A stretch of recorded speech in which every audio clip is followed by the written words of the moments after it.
When you hear the word Ponzi scheme, what comes to mind? A scam? A fraud? A promise of quick money that turns into nothing? That word, Ponzi, actually came from one man. A man who fooled an entire nation with a dream that was never real.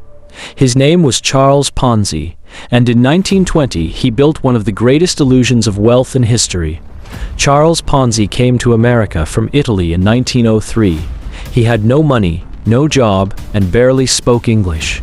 But like many immigrants, he believed in the American dream. After years of bad luck and small hustles, he found what looked like a golden opportunity.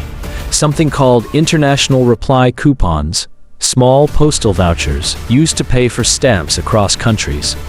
Ponzi realized he could buy these coupons cheaply in one country and sell them in the United States for more, thanks to currency differences. It sounded clever, it sounded honest, and it sounded like a way to get rich, fast. So he started telling people, "Give me your money, I'll invest it.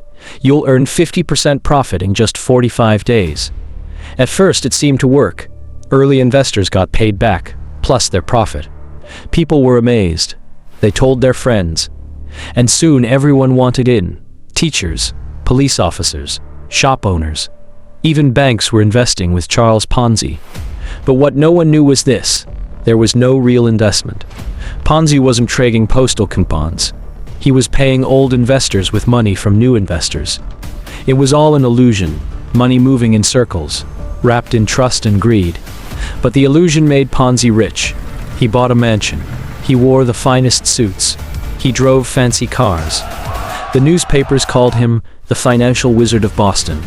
People lined up outside his office, desperate to give him their savings. They believed in him more than they believed in banks. When reporters asked questions, investors defended him. "He made me money," they said.